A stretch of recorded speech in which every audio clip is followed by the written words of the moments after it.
Sir, ഇപ്പം ബ്രിക്സിൽ പങ്കെടുത്ത രാജ്യങ്ങൾക്ക് നേരെ 10% തീരുവ അധികം കൂട്ടുമെന്നാണ് ട്രംപ് പറഞ്ഞത്. അല്ലെങ്കിൽ ബ്രിക്സിൽ അംഗങ്ങളായവർക്ക്. അപ്പോൾ ബ്രസീലിനാണ് ഏറ്റവും അധികം നിരക്ക് വർദ്ധിപ്പിച്ചത്. ഇതിന് പിന്നിൽ അമേരിക്കയ്ക്ക് എന്തെങ്കിലും തന്ത്രം ഉണ്ടാവുമോ? ബ്രിക്സ് പൊളിക്കുക എന്നുള്ള തന്ത്രമാണ്. കാരണം ആദ്യം ട്രംപ് പറഞ്ഞത് ബ്രിക്സ് രാജ്യങ്ങൾക്ക് ആദ്യം മറ്റേ ബ്രസീല്, റഷ്യ, ഇന്ത്യ, ചൈന, പിന്നെ സൗത്ത് ആഫ്രിക്ക, ഇത്രയും അടങ്ങിയതായിരുന്നു ബ്രിക്സ്. പിന്നെ അതിൽ കൂടുതൽ രാജ്യങ്ങളൊക്കെ വരാൻ തുടങ്ങി. അപ്പോൾ ഈ ഒരു കൂട്ടം അതെന്താന്ന് വെച്ച് കഴിഞ്ഞാൽ ലോകത്തിന്റെ മൊത്തം GDP ഇല്ലേ ലോകരാജ്യങ്ങളുടെ, അതിന്റെ 35% ഈ രാജ്യങ്ങളാണ്. പിന്നെ ലോക ജനസംഖ്യ ഉണ്ടല്ലോ, അതിന്റെ 45% ഈ രാജ്യങ്ങളിലെ ജനങ്ങൾ ചേർന്നാൽ വരുന്നതാണ്. അപ്പൊ ഇതൊരു ശക്തമായ കൂട്ടമാണ്. ഈ കൂട്ടത്തിനെ പൊളിക്കുക എന്നുള്ളതാണ്. അപ്പോൾ കാരണം എന്താന്ന് വെച്ച് കഴിഞ്ഞാൽ കഴിഞ്ഞ ദിവസം ഈ 10% ബ്രിക്സ് രാജ്യങ്ങൾക്ക് എന്നൊക്കെ പറഞ്ഞിട്ട് മറ്റേ കുറെ രാജ്യങ്ങൾക്ക് കൂട്ടിയല്ലോ, 14 രാജ്യങ്ങൾക്ക്. ആ 14 രാജ്യങ്ങൾക്ക് പുറമെ പിന്നെ 6 രാജ്യങ്ങൾക്കും കൂടി 6 രാജ്യങ്ങളുടെ പേരും കൂടി വന്നു. ഇതിൻ്റെ കൂട്ടത്തിൽ അസാധാരണമായിട്ടാണ് ഈ 50% ബ്രസീലിന് ചുമത്തിയിരിക്കുന്നത് താരിഫ്. അപ്പോൾ അത് പ്രഖ്യാപിക്കുമ്പോൾ അങ്ങേര് പറഞ്ഞിരിക്കുന്ന ഒരു കാരണം, ട്രംപ് പറഞ്ഞിരിക്കുന്ന കാരണം വിശ്വസനീയമല്ല. മുൻ പ്രസിഡന്റ് ബോൾസനാരോയെ അവിടെ വിചാരണ ചെയ്യുന്നുണ്ട്. ഇപ്പോൾ ലുലു ആണല്ലോ. അപ്പോൾ ലുല, അപ്പോൾ അദ്ദേഹം പ്രസിഡന്റ് ആകുന്നതിനെ അട്ടിമറിക്കാൻ ബോൾസനാരോ ശ്രമിച്ചു എന്ന് പറഞ്ഞിട്ട് മുൻ പ്രസിഡന്റ് ബോൾസനാരോയെ പിടിച്ച് തടവിലിട്ടിട്ടുണ്ട്. വിചാരണയൊക്കെ നടന്നുകൊണ്ടിരിക്കുന്നു. ആ വിചാരണയൊക്കെ അവസാനിപ്പിക്കണം എന്നാണ് ട്രംപ് ആവശ്യപ്പെടുന്നത്. അത് അവരുടെ ആഭ്യന്തര കാര്യമല്ലേ ബ്രസീലിന്റെ. അവർക്ക് അവരുടേതായ തെളിവുകളും കാര്യങ്ങളും ഉണ്ടല്ലോ. അവിടുത്തെ കോടതിയിൽ കിടക്കുന്ന ഒരു ജുഡീഷ്യൽ പ്രക്രിയയല്ലേ, അത് അവസാനിപ്പിക്കണം ഈ ലുല ഇപ്പോഴത്തെ പ്രസിഡന്റ് എന്ന് ട്രംപ് പറയുന്നതിന് എന്ത് ന്യായമാണ്? അതുകൊണ്ടാണ് ഞാൻ 50% ചുമത്തുന്നത് എന്നാണ് ട്രംപ് പറയുന്നത്. അവിടെ ഒരാളെ വിചാരണ ചെയ്യുന്നു. ട്രംപുമായിട്ട് വലിയ സൗഹൃദമായിരുന്നു മുമ്പ് ഈ ബോൾസനാരോ. അപ്പോൾ അതുകൊണ്ട് ആണ് ഇപ്പോൾ പറഞ്ഞിരിക്കുന്നത്. അതുകൊണ്ട് ഞാൻ ചുമത്തുന്നു എന്നാണ് പറഞ്ഞിരിക്കുന്നത്. അത് ഒരു ന്യായമാണെന്ന് നമുക്ക് കരുതാൻ പറ്റില്ല. പിന്നെ ഈ ട്രംപ് പറഞ്ഞിരിക്കുന്ന ഒരു ന്യായം വ്യാപാര കമ്മി 2 രാജ്യങ്ങളും തമ്മിൽ, ബ്രസീലും അമേരിക്കയും തമ്മിലുണ്ടെന്നാണ്.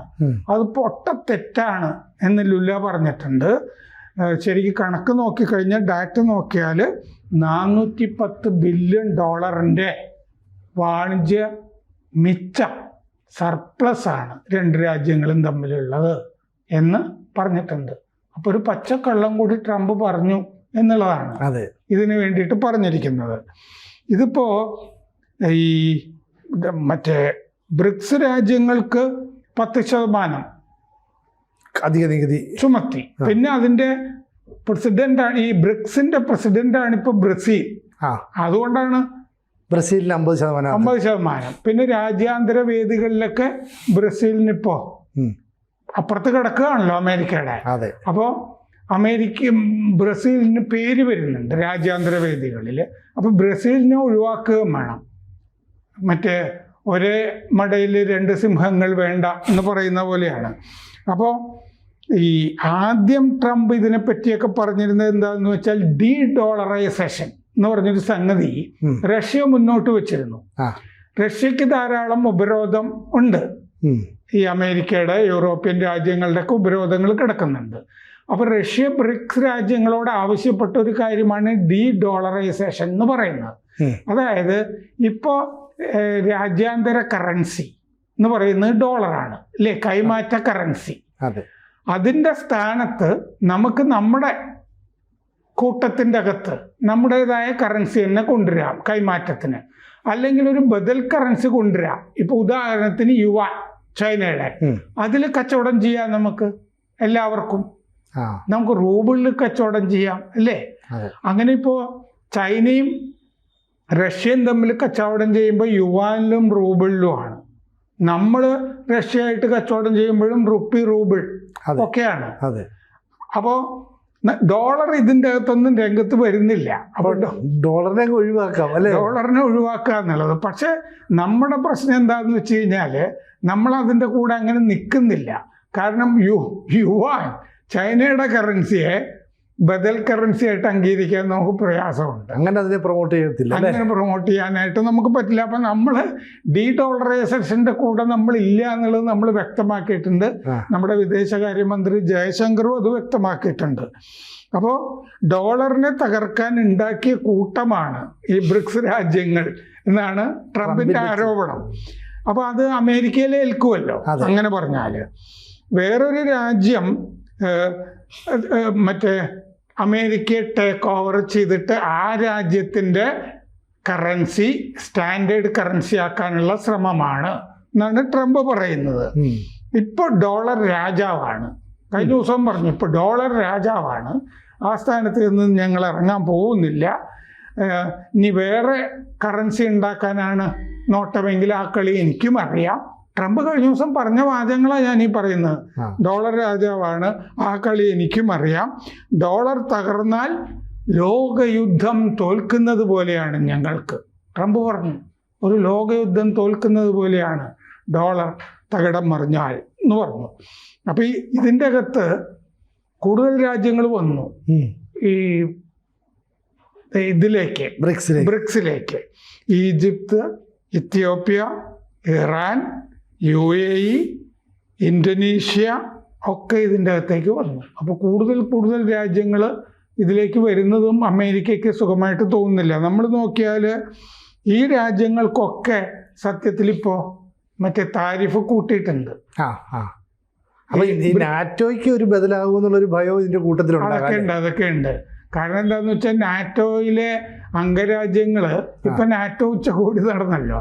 അപ്പോൾ ആ അംഗരാജ്യങ്ങൾ എന്ത് ചെയ്തു എന്ന് വെച്ച് കഴിഞ്ഞാൽ ഡിഫൻസ് എക്സ്പെൻഡിച്ചർ കൂട്ടാൻ തീരുമാനിച്ചു. പ്രതിരോധ ചെലവ് 5%, 5.5%. ഇപ്പോൾ മുമ്പ് അമേരിക്കയാണല്ലോ 1.5%. അമേരിക്ക എല്ലാം ചെയ്തോളൂ എന്ന് വിചാരിച്ചിട്ട് അവർ GDP-യുടെ 1% പ്രതിരോധ ചെലവ് ആയുധം മേടിക്കാനൊക്കെ നാറ്റോ രാജ്യങ്ങൾ 32 പേരുണ്ട് ഉപയോഗിച്ചിരുന്നുള്ളൂ. ഇപ്പോൾ അവർ ഉച്ചകോടിയിൽ 5%, 5.5% ആക്കാൻ തീരുമാനിച്ചിട്ടുണ്ട്. അത് ഇന്ത്യക്ക് ഗുണമാണ്.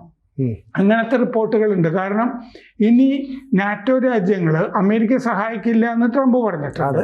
അപ്പോൾ നാറ്റോ രാജ്യങ്ങൾ ഇനി കൂടുതൽ ആയുധങ്ങൾ മേടിക്കുന്നത് ഇന്ത്യൻ വിപണിയിൽ നിന്നായിരിക്കും. അതായത് അമേരിക്കയിൽ നിന്ന് മേടിക്കണമെന്ന് യാതൊരു നിർബന്ധവും ഒരു നിർബന്ധവും ഇല്ല. നമ്മുടെ കയ്യിൽ നിന്നും കാരണം കുറച്ചുകൂടി വില കുറഞ്ഞ സാധനങ്ങൾ കിട്ടും, മേന്മയുള്ളതും.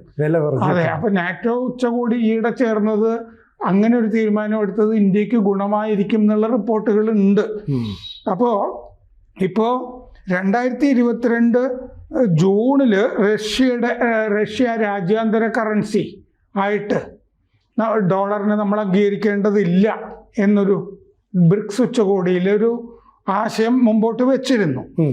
അപ്പോൾ ഇപ്പോൾ ഡോളറിന് പ്രശ്നമുണ്ട്. 3 വർഷത്തിൻ്റെ ഇടയ്ക്ക് ഏറ്റവും താഴെ ആണ് ഡോളർ നിൽക്കുന്നത് കഴിഞ്ഞ 3 കൊല്ലത്തിൻ്റെ ഇടയ്ക്ക്. പിന്നെ ഈ ജപ്പാൻ്റെ കറൻസി, അതുപോലെ യൂറോ, യുവാൻ, ഇതിനെതിരെയൊക്കെ മറ്റേ 10% കുറഞ്ഞിട്ടുണ്ട് ഡോളറിൻ്റെ വില. അപ്പോൾ യെന്നിനും യൂറോയ്ക്കും ജപ്പാൻ്റെ യെൻ, അത് പിന്നെ യൂറോ, ഇത് രണ്ടും തട്ടിച്ച് നോക്കിയാൽ ഡോളറിൻ്റെ വില 10% കുറഞ്ഞിട്ടുണ്ട്. അപ്പോൾ ഇന്ത്യ ഡോളറൈസേഷൻ ഇല്ല, അതേതായാലും അമേരിക്ക പേടിക്കൊന്നും ഉണ്ടാവില്ല. പക്ഷെ റഷ്യയും ചൈനയും ഒക്കെ വേറെ കച്ചവടം നടത്തുന്നുണ്ട്. പിന്നെ സൗദി അറേബ്യ ഡോളറിലാണല്ലോ കച്ചവടം ചെയ്തിരുന്നത്. മറ്റേ ക്രൂഡ് ഓയിൽ ഡോളർ വേണ്ട എന്ന് കഴിഞ്ഞ കൊല്ലം സൗദി തീരുമാനിച്ചിട്ടുണ്ട്. അതായത് രാജ്യങ്ങളുടെ കറൻസിയിൽ മതി എന്ന് തീരുമാനിച്ചിട്ടുണ്ട്. അപ്പോഴും ഡോളറിനാണ് ഇടിവുണ്ടാകുന്നത്. അങ്ങനെയൊക്കെയാണ് ഈ ഡോളർ ഇപ്പോൾ ഇടിഞ്ഞു വരുന്നത്. അപ്പോൾ റഷ്യ ഇപ്പോൾ ഏറ്റവും കൂടുതൽ ഉപയോഗിക്കുന്നത് ഡോളർ അല്ല. കാരണം റഷ്യക്ക് കച്ചവടം ഇല്ലല്ലോ, വലിയ കച്ചവടം. അപ്പോൾ അമേരിക്കയായിട്ടോ യൂറോയും ഉപയോഗിക്കേണ്ട കാര്യമില്ല, യൂറോപ്പുമായിട്ട് കച്ചവടമില്ല. അപ്പോൾ യുവാനുമായിട്ടാണ് കൂടുതൽ കച്ചവടം നടക്കുന്നത്, റൂബിളിലുമൊക്കെ. അപ്പോൾ ഇങ്ങനെ ഒരു വലിയ ശക്തി ബ്രിക്സ് എന്നുള്ള പേരിൽ, അതും റഷ്യയും ചൈനയും ഒക്കെ ഉണ്ട് അതിൻ്റെ അകത്ത്, ഇറാനുണ്ട് അല്ലേ, അതെ, UAE ഒക്കെ ഉണ്ട് ഇതിൻ്റെ അകത്ത്. അപ്പോൾ ഇങ്ങനെ ഇപ്പോൾ ചുമത്തിയിരിക്കുന്നത് തന്നെ 14 രാജ്യങ്ങൾ നമ്മളെടുത്ത് നോക്കിയാൽ തന്നെ ഇത്തരം Japan, Korea, Myanmar, Laos, South Africa ബ്രിക്സിലുള്ളതാണ്, കസാഖ്സ്ഥാൻ, മലേഷ്യ, ടുണീഷ്യ, ഇന്തോനേഷ്യ അല്ലേ, ഇന്തോനേഷ്യ ഇപ്പോൾ വന്നിട്ടുള്ള രാജ്യമാണ്, ബോസ്നിയ, ബംഗ്ലാദേശിന് 35% ചുമത്തിയിട്ടുണ്ട് താരിഫ്. അതൊരു പണി കൊടുത്താണ് ബംഗ്ലാദേശിന്. പിന്നെ സെർബിയ, കംബോഡിയ, തായ്ലൻഡ് കഴിഞ്ഞ ദിവസം പറഞ്ഞത്. അതിൽ കൂടുതൽ ഇപ്പോൾ ചുമത്തിയിരിക്കുന്ന Algeria, Iraq, Libya, Brunei, Moldova, Philippines, കുറേ ഇസ്ലാമിക രാജ്യങ്ങളിൻ്റെ അകത്ത് വരുന്നുണ്ട്. അത് നമുക്ക് നോക്കിയാൽ അറിയാം. ബംഗ്ലാദേശിന് 35% ചുമത്തിയിട്ടുണ്ട്, ഇന്ത്യയേക്കാൾ കൂടുതലാണ്. അപ്പോൾ ബംഗ്ലാദേശിന് നല്ല പണി കിട്ടിയിട്ടുണ്ട്. നമ്മളുമായിട്ടുള്ള കരാറ് താമസിയാതെ ഉണ്ടാവും എന്നുള്ളത് ഏതാണ്ട് ഉറപ്പാണ്. കാരണം നെഗോഷിയേഷൻ നടത്തിയിട്ട് നമ്മുടെ പ്രതിനിധി ചീഫ് നെഗോഷിയേറ്റർ തിരിച്ചു വന്നു, കഴിഞ്ഞ ദിവസം ഇന്ത്യയിൽ തിരിച്ചു വന്നു. അപ്പം ഇനി അതിൻ്റെ ഡിക്ലറേഷനേ ബാക്കിയുള്ളൂ. പക്ഷേ ഇന്ത്യ ഈ ബ്രിക്സിൻ്റെ പ്രധാനപ്പെട്ട ഒരു രാജ്യമാണ്. അതാണ്. അപ്പോൾ ചൈനയ്ക്കും റഷ്യയ്ക്കും ബ്രസീലിനും ഒക്കെ വലിയ പണി എന്നുള്ള നിലയ്ക്കാണ് ബ്രസീലിന് 50% ചുമത്തിയിരിക്കുന്നത്. പക്ഷേ ലുല പറഞ്ഞിട്ടുണ്ട്, കയ്യിൽ വെച്ചാൽ മതി, ഞങ്ങളിതൊക്കെ കൈകാര്യം ചെയ്തോളാം. ഇത് മറ്റ് രാജ്യങ്ങളുടെയൊക്കെ ആഭ്യന്തര കാര്യങ്ങളിൽ ഇടപെടുന്ന പരിപാടിയാണ് ട്രംപ് കാണിച്ചിരിക്കുന്നത്, ഇത് കൈകാര്യം ചെയ്തോളാം എന്ന് ലുല പറഞ്ഞിട്ടുണ്ട്.